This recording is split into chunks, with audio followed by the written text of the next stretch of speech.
Between you and me are the mysteries of heaven. You ask me to follow.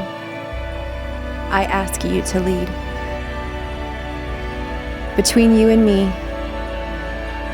is the distance between Creator and creation. I call it eternity, but you call it sacred space. All right, welcome back. The holidays are here. Hope you had a good week. I don't know if the holidays are an exciting thing for you or a stressful thing for you, if you get anxious about it.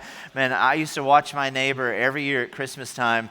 I think he wanted to impress his in-laws, like his family, and so every year he would lease like all this furniture. I don't know if this was crazy or brilliant. He would lease like leather couches, all this stuff, going big screen TVs. I'm like, dude, this looks exhausting, you know? And he would do all this stuff to impress his in-laws, and always December 28th, they'd go right back in the truck, right back to the place, because that wasn't really them, And there's something about holidays that it should be fun, like time with family should be rest, but sometimes it's not. It's like everything is not rest. It's like everything's got to be perfect. The kids got to act perfect. Your mom's there. The food has to be perfect. Our house is never cleaner, it seems like, than when we got people, family, coming to stay with us. The one group that you feel like you should be able to, enjoy life with, sit down and just rest with, sometimes, man, we don't experience that kind of rest. And so we're going to be talking about rest, and I want to challenge you to think a little deeper this morning about rest. I'm not talking about the kind of rest that, I got 11 hours of sleep. I mean, that's great for you. That's one kind of rest. Or I got no job, so I got nothing to do but rest, I'm talking about a different kind of rest. I'm talking about a rest that's on the inside. Rest where you don't feel like you got to be on. Like hopefully with some of us, with your family, you could take your shoes off or whatever, and you don't feel like you got to be on. But for some of us, even with family or others in our life, we feel like we got to be on. It's kind of like a job interview. You ever been to a job interview where you're not lying, but you feel like you got to be on? Or first date, you're wearing, you careful what you wear, you careful what you say, and there's something that's just not restful about those kind of relationships versus other relationships where you don't feel like you have to be on or impress someone. And that's the kind of rest I'm talking about. A lot of us, men, are missing in our life, is that feeling that I can just sit down on the inside and be with someone. And family should be one of those places. The other place that should be like that is church, right? Like, don't you think church should be the one place where people should come and feel like they could rest and be themselves? And unfortunately, man, I think one of the great tragedies is a lot of people come to church and they feel like they're coming to a job interview with God, and that's why I think people talk so much about what should I wear to that church? What should I do? They're worried about wearing the wrong thing, saying the wrong thing, being the wrong person. It's just like, can I change all of me, to come to your church? And it's such an unrestful experience, unfortunately, that people can't come to the church and find it at a place where they can sit down on the inside, be themselves, and rest.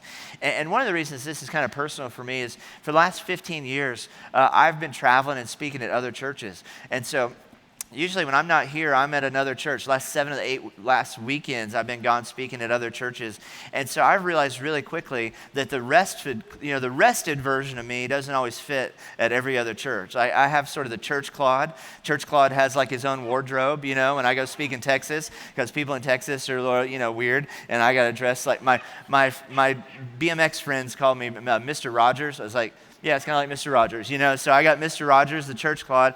But then the real Claude, the rested Claude, is kind of my BMX friends. Man, I grew up competing professionally at that. Some of you may not know me, but that's just sort of my culture, my world, the action sports world. That's who I am when I'm rested, that's how I dress. But, neither one of those people know me fully. But I've experienced this, man, it's almost like two lives, And literally, Stephanie King, she was in India like a month ago. And there's, billion people in India, like 2 Christians. She meets one of the Christians in India somehow. She meets this Christian. He watches Sandals Church online. True story. He watches Sandals and he goes, yeah, when Matt, we love Matt. When Matt's not there, you have this other skinnier guy that teaches, Claude Hickman. And they're like, oh yeah, Claude. And he goes, his name's Claude Hickman. It's so funny because there's also this BMX flatland rider named Claude Hickman. That's what this guy says. And they go, oh no, it's the same person, And it's like, I literally have 2 worlds. Now, you probably don't have 2 worlds like that or whatever, but I think when I was thinking about this idea of rest, here's the deal, man. All of us want 2 things. This is why we don't experience rest a lot of times in our life. All of us want these 2 things that compete against each other. The first one is that we all want, I think, to be fully known. for someone to fully know who we are. The good, the bad, the ugly, but our hopes, our dreams, our quirks, really what makes us us. Man, we want someone, a spouse or someone that knows us fully. But there's a problem. Because the other thing that we really want, probably even more, is to be accepted. That we want to be fully accepted by someone. Accepted and not judged. We don't want to have to feel like we're on. And our greatest fear is if I were fully known, I would never be fully accepted. I can't have both. And most of us settle for a life where we're kind of like me, accepted maybe in one or two different worlds, accepted but never really fully known. And here's the good news. God promises that both are possible. That's what we're going to talk about. The Bible calls it rest. That the God of the universe, first of all, can know you fully. He does know you fully, but that through his Son, you can be fully accepted and find rest for your soul. It's an inward kind of rest. It's what my friend calls sitting down on the inside. That there's nothing left to do. There's nothing left to say or please, or to do to please God. But I settled, I think, for most of my Christian life, I settled for a version of Christianity where really I was two people not fully known in either world until something happened 4 years ago that has started me on a journey that's changed what I think about rest. And it was a sacred place, and a lot of it had to do with coming to Sandals. But the day that changed it for me was literally the day I met Pastor Matt. And we had been coming to Sandals. We moved here 4 years ago from Oklahoma, so California was new to us. Churches were out here were new to us. We came to Sandals. We're like, we're not cool enough to go to Sandals. I don't have any tattoos, and all that stuff. And the preacher's a surfer, and it just sounded really cool. And so we would sit in the back, and we we loved it. We loved the vision, being real with ourselves, God, and others. Like, this is the kind of church we've always longed for. This is the sacred space. I wonder if they really do it, but this sounds good. And we were like, man, this is where we want to be, where we want to serve. And I was like, man, I loved hearing Matt teach. He's one of the greatest teachers I've ever heard. I want to learn from him. And I'm like, man, eventually I'd love to meet him, just introduce myself. And if I ever do, I want to make a good first impression, And so I never really found the right moment to introduce myself to Matt. So for months, would go on, I would see him on the patio, but he'd be praying with someone or talking with someone. And I realized, that's not a good moment to interrupt him and just, whatever. So I was being patient. And, but then something happened that messed up my plan. I was out riding one day, being BMX Claude, right? I was out practicing at a park in a basketball court. So I'm an hour, I've been out there for an hour. I'm sweating. I got the t-shirt, my headphones. I haven't shaved. I got my bike. And, I'm just kind of in my BMX world. There's nobody in the whole park.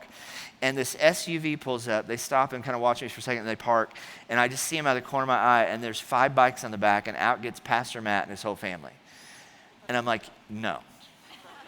Right? You see what's going on? I'm like, no. This is funny, God, right? This is real funny, but no.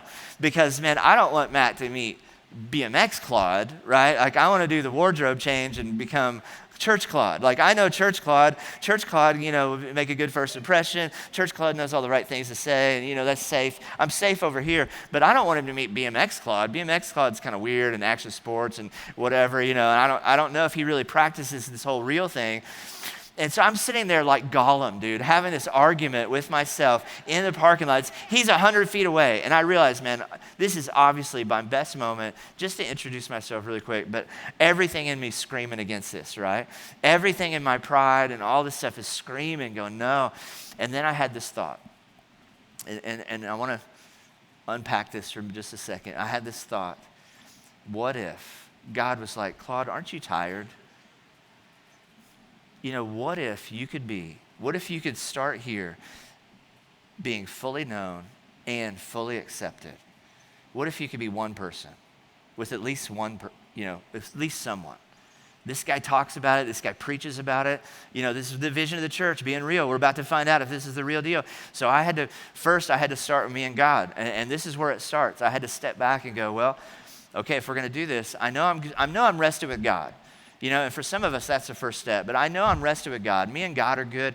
I know he knows me, accepts me. So I had to step back and go, well, if I'm safe with God, then who cares what this surfer thinks, right? I had to sort of brace myself for that. If I'm good with God, I can walk into this even though I'm nervous. And so I found myself doing the scariest thing I've ever done. I started walking toward him.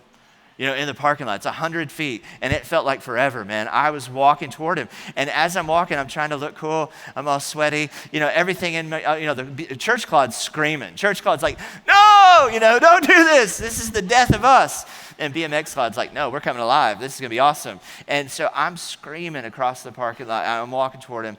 And man, that day began not just a good friendship for me, but finding a place like Sandals to be a truly sacred place where I could rest and be one person. Not everybody's done that. Not everybody's done that. And you can get really close and miss it.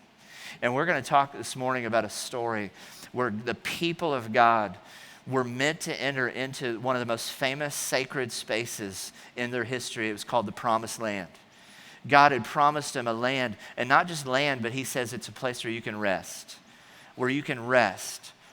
But it's one of the most famous failures in their history as a people because God takes them through some incredible miracles. They get to the border of this land, and then something happens that causes them to turn away. And we're going to look at a passage this morning that's from the New Testament, but it's talking about this story. It's talking about this story from their famous failure after the Red Sea. And so you need to know that backstory, otherwise Hebrews won't make sense. It's using this story as a metaphor, just like if we were talking to Germans and I used the fall of the Berlin Wall as a metaphor, everyone would know what I was talking about. And so this story, this passage from Hebrews is talking about the most famous failure in Israel's history. How many of you remember the parting of the stinking Red Sea? Remember that story? All right, that's the story. That's the story that it's talking about. Right after that event, basically, God's people were slaves in the land of Egypt, and God uses his miracles to allow Pharaoh to let them go. And Moses leads his people out of Egypt. It's incredible. He sets his people free. But there's a problem. They get to the Red Sea, to the border, at the shoreline, and they're trapped. They're trapped at the Red Sea. They can't go around. And Pharaoh and his entire army's coming up behind them to either kill them or take them back into slavery, and it's not going to be good either way. And so as they're there at the Red Sea, God speaks to Moses. Moses walks out in the water, and something happens that has never happened again in history. God parts the waters of the Red Sea. The Bible says that the waters were rolled back, great walls of water on either side, and the entire nation of Israel walk across the Red Sea on dry land. This is not a small miracle. You with me? At its shortest, distance, this would be like us walking from here to San Diego. Okay? You think you'd remember that? Right? At its longest distance, it's like walking to Vegas with walls of water on both sides. You think you'd put a little note in your journal about that day? It's like, this day was a little different than yesterday. It was kind of interesting. We walked through the Red Sea. I took a selfie with a wall of water behind me in the middle. You know what I'm saying? Like, this was a huge miracle. This was a massive miracle for these people as they crossed the Red Sea. And here's why this is important. It's because even though God has provided one of the greatest miracles in history, they're immediately going to forget. When they get to the other side and they get to the border of this land, this promised land that's supposed to be rest, something happens and they lose their faith. Even after that, they doubt God and they turn away. And 160 times in the rest of the Bible, there's going to be a command to remember. And almost every one of them says, remember how God led you out of Egypt. Remember how God brought you out of Egypt, because they forgot. And it was the worst tragedy in their history. They got 100 feet away, you with me, from real rest, and they missed it. So let's look at Hebrews 3. That's where this metaphor picks up. We're going to read the first part. We'll come back to the rest of it at the end. Remember, there it is again, 161. Remember what it says. Today, when you hear his voice, do not harden your heart as Israel did when they rebelled. That's those people. And who is it that rebelled against God even though they heard his voice? Wasn't it the people that Moses led out of Egypt? So we see, and here's why they did not enter the rest. So we see that because of their, and I want you to circle this word, because of their unbelief, they were not able to enter rest. Now listen, the first thing I want you to know is this. A sacred space with God is always marked by rest. A sacred space with God is going to be marked by the fact that you don't feel like you have to impress him. You don't have to feel like you're on. First of all, he already knows you. And if you've trusted Christ, Christ has done all the work that there is to be done. Christ is the resume. You can sit down on the inside. So a true sacred space with God is marked by that kind of rest on the inside. God's design for them was to enter not just a land, but a place where they could rest. And ultimately that rest will be in heaven. But what's available in heaven to rest with God is also available on earth for us to rest with other people. That's what we're going to talk about. So what kept them from getting in? You're wondering, well, dude, the parting of the Red Sea, how in the world did they see that and experience that and then get to the border and then turn? Well, when they got to the land of Canaan, God told them to send in spies. So they send in spies to see, is it really fruitful? Have you ever heard of it described as the land of milk and honey? That's talking about the promised land, this land. So the spies go in and go, you know what? God wasn't lying. This is for real. This place is awesome. There's food everywhere. There's fruit everywhere. They pick up a bundle of grapes that's so big, it takes 2 guys on a pole just to carry it, all right? They're like, this is like Trader Joe's. This is incredible. Get a shopping cart. We can eat here forever. And so it's everything God promised. They see big fruit, but you know what? The next thing they see is big cities. And big cities mean big armies. And then they see big people. The descendants of Anak, they're tall, they called them like giant race of people. So they see some big people, big cities, and they come back to the people of God and they tell a big lie. They lose faith and they tell the big lie, the bad report. That's what Numbers says. We give you the passage right here, Numbers 13. So they come back to the people of Israel with a bad report of the land that they'd spied out. And they said, you know what, the land, it's not like God said, the land which we have gone to spy out is a land that devours its inhabitants. It is a desert. It is a wasteland. It's needles, all right? It's not where you want to be. And then they start to lie about other things. And all the people were giants, right? That's not true. They start to lie and exaggerate. All the people were giants. The cities are huge. The armies are huge. I love this. And then we saw the Nephilim, which is hilarious to me because the Nephilim is some weird creature from Genesis 6 that Bible scholars don't even know what it was, just something big and scary, all right? It got wiped out in the flood, so for them to say that, this is just fiction at this point. It's like we saw Rancor. I'm pretty sure I saw Rancor, and it's like they're just, totally fiction.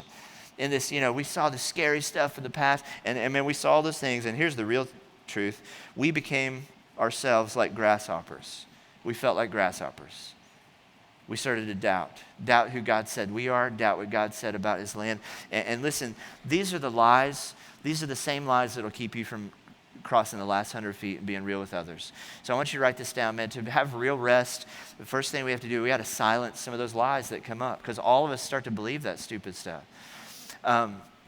Within the spies, there were 2 spies, Caleb and Joshua, who actually remained faithful to God. They said no. They tried to silence the crowds. They tried to silence the people. They said, no, God has promised this land to us. We can do it because he's with us. Remember the Red Sea. But nobody listened to the 2 spies. They listened to the lies instead. So my question, though, is, man, when I read this verse up in 19, knowing the story, right? Knowing the story, what they see, it says that they were unable to enter the rest. And remember the word you circled? They were unable to enter because of what? Unbelief. I'm like, that's the wrong word, right? Why does it say fear? If I see Nephilim and big cities and armies, I'm thinking, man, fear. That's the right word. Why does it say fear? What I experience when I think about being honest with somebody else or real with somebody else, I'm thinking, dude, I'm experiencing fear. Why isn't the word fear? Why doesn't it say that kept him out of the land was fear? It's because, man, fear is not a courage issue. It's a faith issue. In other words, the biblical answer for fear is not courage, it's faith. The biblical response to fear is never just courage, it's faith in who God is and who he says we are. It's a theological issue, not a courage issue. Look, these lies all have to do with God and what he's promised. The first lie is about God, the land. Is it really fruitful? Is it really the land of milk and honey? They lie about God's promise. God's going to bring us out there to die. He's not for us. God's not on our side. He's not with us. That's the first lie. And so Romans 8, man, just to remind you what's true. Here's what Romans 8 says about us. For if God is for us, and he is through his Son, if God is for us, then who can be against us? This is how much he's for us. He did not spare his own Son, but gave him up for us all. How will he not also with him graciously give us all things? And so who can bring any charge against God's elect? In other words, why would I fear this surfer? Why would I fear my community group? If God's for me, who can be against me? If God justifies, it is God who justifies, so who can condemn me? He's saying, you know what? My greatest miracle is behind me. As a Christian, my greatest miracle is behind me. And that's why I can move forward into community with others. They also start to lose, this lie about themselves, about who they are. They say, we seem like grasshoppers.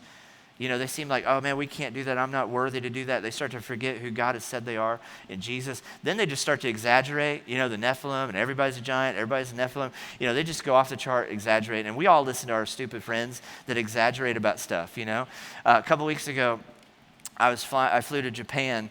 This is not church Claude, this is BMX Claude. I got invited to judge a Red Bull contest in Japan for this BMX contest, and they paid for my whole trip. It was awesome, but they put me on some flight, some Chinese airline that I'd never heard of. And, I fly a lot, so if I've never heard of the airline, it makes me a little nervous, And if you're a Chinese air pilot, I'm sorry, we're welcome, glad you're here. But I just was like getting a little nervous, and so I started doing what you should never ever do, all right? I started Googling online and reading reviews about this airline. And it's just like, you should just never Google stuff, if your kid has a pimple, you start Googling and you're like, anthrax, it's just the stuff people put nuts. And so this airline, it's like, never read a review, because the only people that write reviews are crazy people, and they exaggerate. It's like they didn't get their vegan meal, in first class, and so next thing you know, the plane was on fire and we were spinning, So I'm getting all nervous reading about this Chinese airline, and then I do something even worse. I talk to our pastor, Pastor Matt. I'm like, oh, he'll comfort me. He goes, oh no, they all crash. He goes, yeah, those Chinese airlines, man, they're like 18-year-olds flying. They practice in video games, and then they throw them in a plane. He's like, they all crash. Remember San Francisco? He's like, remember San Francisco? China Airlines, And I'm like, you're not helping me. He's like, you're going to die. I'm like, you're kidding me. And so, man, but this is what we do in church world. This is what we do in our head in church world. We go, well, man, I tried to be real one time, and it didn't go so great, so I'm probably going to die. Or I heard about this one church, man, where people tried to be honest, and then, they all died. We just start to exaggerate, tell ourselves crazy things about what's true and about what God wants for us, and we miss it. And at some point, whether it's safe or not, if I'm safe with God, I can get on the plane. You know what I'm saying? Like, I know if the plane crashes, I know where I'm going. If I'm safe with God, I can walk into community. So like in Japan, I still had to get on the plane. You with me? I still had to fly to Japan. And I sleep great on planes. I'm getting on a plane in a couple of hours to India, and I'll sleep great because it's a faith issue for me. I don't want to be in the cockpit. You know what I'm saying? But it's a faith issue. Some of you hate to fly, but man, flying takes faith, doesn't it? And I want you to write this down. This is the point. That rest, this is different than what most of us have ever heard in our life. But the rest that I'm talking about actually takes more faith than work does. The rest that we're talking about, to rest on the inside with God and to rest on the inside with others, takes more faith than any work that you'll ever do. It takes faith on the inside to sit down and rest with others. Look what God says to David, or David says about the Lord. This is one of our favorite Psalms, Psalms 23. He says, the Lord is my shepherd. In other words, the Lord takes care of me. He shepherds me. He looks after my needs. The Lord is my shepherd. I shall not want. He makes me sleep. He makes me lie down. In other words, God takes rest seriously. He wants David to not just, trust him, but to rest. And this is why some of us, men, we don't sleep, we don't rest. Some people don't sleep because of fear. Like I got 2 little kids, and fear, for them, fear says, if you close your eyes, something bad is going to happen and God cannot stop it. See, it's not a courage issue, it's a faith issue. That's what fear says. You know what pride says? Some of you work, nonstop. You're workaholics. You don't go to sleep at night because you're still doing email. But pride, that kind of pride says that if I close my eyes, something won't happen, and God needs me to do it. You know what religion says? Religion And some of you, man, this is all you've ever experienced. I'm so sorry. But religion says that you have to spin plates to keep God happy. That you have to put on some front, some face. You have to wear the right clothes, say the right things, be the right person. And you've got to spin these religious plates. And you've never rested with God in your life. Let me tell you some bad news. The bad news is those plates that you think you're spinning, they broke a long time ago. That's probably not a surprise to anybody in here, is it? Those plates broke a long time ago. But here's the good news. The Bible says that while we were yet sinners, while all the plates were shattered, that's when Christ died for us. That's when Christ died for us. That he took those pieces, he made a beautiful mosaic out of it. It's beautiful. You'll see it one day. So you can rest. The gospel is that, man, you can rest. God takes rest seriously. That's why Jesus says this, Matthew 11, "Come to me, all you who labor and are heavy burdened, spinning religious plates to try to make God happy." And Jesus says, you know what I'll give you? Something you've never seen before, rest. It's different than any other religion in the world. I will give you rest. Take my yoke and learn from me, because I am gentle and lowly in heart, and you will find rest, not just for your body, but rest for your soul. Rest on the inside. And it begins with resting with God. Being real with others can't happen until we've rested like that with God. But you know, there's another generation. The first generation didn't make it into the promised land. So we learn from their mistake. But there's a second generation, 40 years later. A second generation led by a person named Joshua, who was one of the original spies. He remembers this is the promised land, and he takes the people of God all the way back to the border. But guess what? The walls have gotten bigger. The walls of Jericho were famous. It was one of the most defended cities in the ancient, Near East. So the walls have gotten bigger. The armies are still there. The people are still there. In fact, they still have to cross a body of water called the Jordan. And Joshua's like, I don't know how we're going to do that, but we got God, right? I don't know how we're going to get through the walls, but we got God. And he shows up to the Jordan. And the priests, as they step into the water, guess what God does? He parts the waters of the Jordan, just like he did the Red Sea, just to remind them, you know what? I haven't gone anywhere. Rest has always been here for you. This land has always been here for you. And he parts the waters of the Jordan, and the people of God pass over. But Joshua remembers something, that people forget the miracle quickly, right? God can part the waters, but people forget the miracle quickly, so he does something brilliant. God tells him to pick up 12 smooth stones from the middle of the Jordan River, and he sets them up as a memorial in the middle of the Jordan, as if to say, guess what? We took a selfie right here. We took a selfie on dry land in the middle of the Jordan, and don't you ever forget it. It's a message to Jericho, it's a message to the enemy, but it's also a message to them to say, you know what, from now on, our greatest miracle is behind us, and we're not going to forget it. The same power, that got us through the waters is going to get us through the walls. This is an anchor. This is a place we can anchor our faith. And listen, this is how faith thinks. It's like this. The miracle that got us here is what reminds us that God can get us there. That's how people of faith think. They step back and go, you know what? If I'm safe with God, maybe I can be safe with others. Maybe I can be real with others. Maybe I can rest with others. People ask me all the time if I get nervous when I teach, and there's times I do. I'm not going to say I don't, but I haven't been really nervous since like 2007, one event.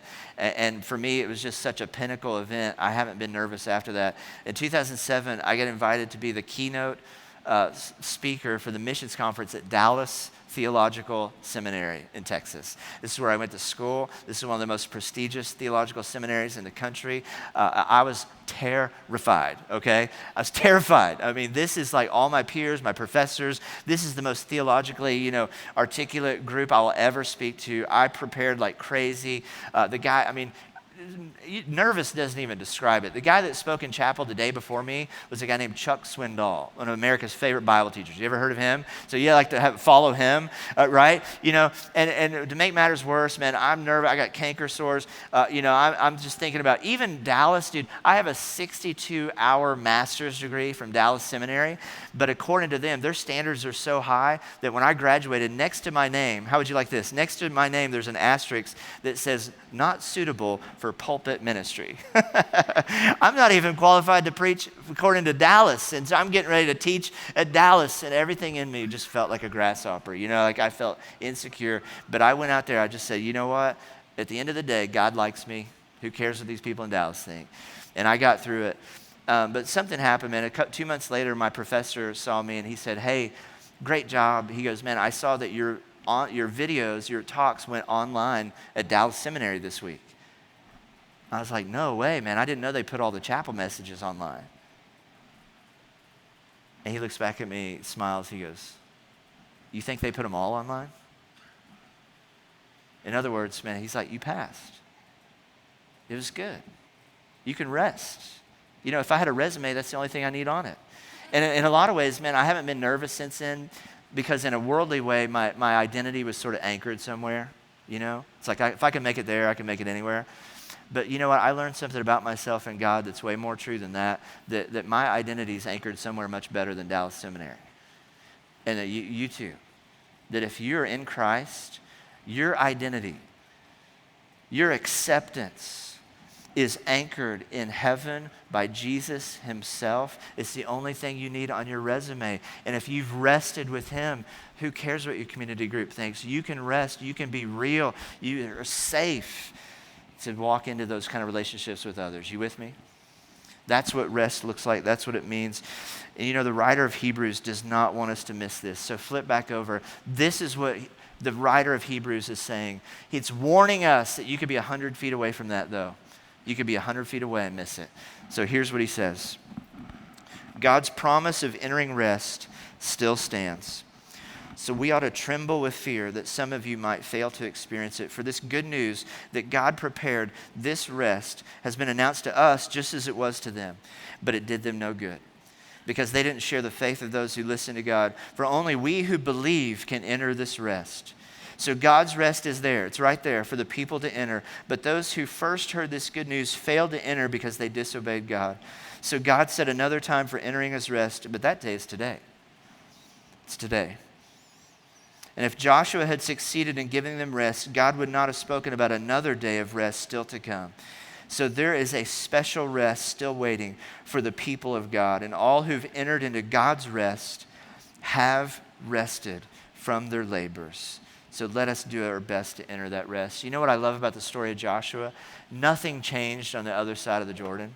There was still big walls. There were still scary people, still armies.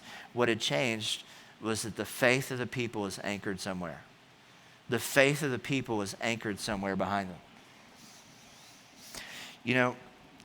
I wanted you to write this down. Some of you, this is where we're at. We need to stop asking God to change what we're afraid of, to change our fear, but ask him to change our faith, to anchor our faith in somewhere secure. The priests, and when they walked into the water, they were carrying the Ark of the Covenant. You remember Indiana Jones, that ark? They're carrying it through the Jordan. And they stopped in the middle. The priests stood in the middle. The priests did not go all the way across until everyone else in Israel was across. And they stood literally between life and death in the middle of the Jordan until everyone else across. And then when they crossed and when the soles of their feet touched the other bank of the Jordan, the waters closed back over. And that's why Hebrews compares Jesus to the priest who passed through the Jordan. Look at what it says about him in Hebrews 4:14.